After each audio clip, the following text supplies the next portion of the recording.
Salut à tous, c'est Steven et aujourd'hui je vais vous présenter un tweak dont je vous avais déjà parlé sous iOS 6 et que vous aviez été très nombreux à aimer, c'est Jelly Lock. Il est maintenant compatible avec iOS 7 et il fait toujours la même chose. Regardez ce petit écran de verrouillage un petit peu à la manière de ce que propose Android avec des raccourcis rapides pour les applications et toujours moyen de déverrouiller son iPhone. Donc pour paramétrer tout ça, ça se passe dans les réglages de votre appareil et tout en bas dans la section dédiée au tweak et dans celle de Jelly Lock ici, où en premier vous avez une option pour le mettre à on et ensuite vous pouvez choisir ici quels seront les raccourcis pour les applications qui seront affichées.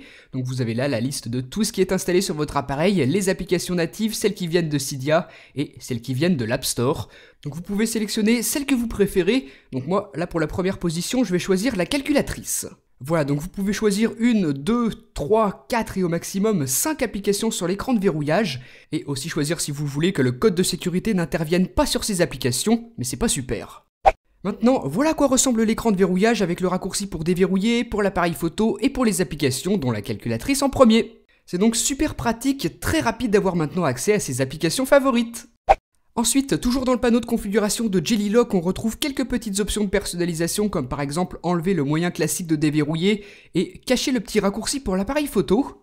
Donc ça je vous conseille vraiment de le faire puisque vous voyez qu'il ne s'affiche plus ici en bas à droite mais qu'en déplaçant l'anneau il est toujours disponible à gauche et toujours possible de déverrouiller son iPhone. Donc voilà pour ces deux petites options ici et ensuite on passe à l'apparence.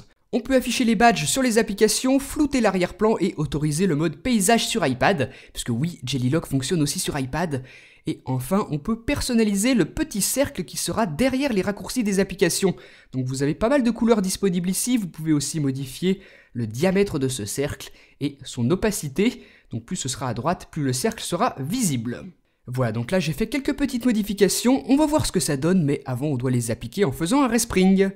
Regardez maintenant, après modification, j'ai ce cercle de couleur verte derrière les raccourcis des applications comme je l'avais configuré. Ça vous empêche absolument pas de les ouvrir, c'est purement esthétique. Vous pouvez choisir sa couleur et le diamètre comme je vous l'ai montré.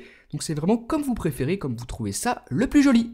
Donc voilà comment tout ça fonctionne. Si ce tweak vous intéresse, vous vous rendez sur Cydia et vous recherchez Jelly Lock 7.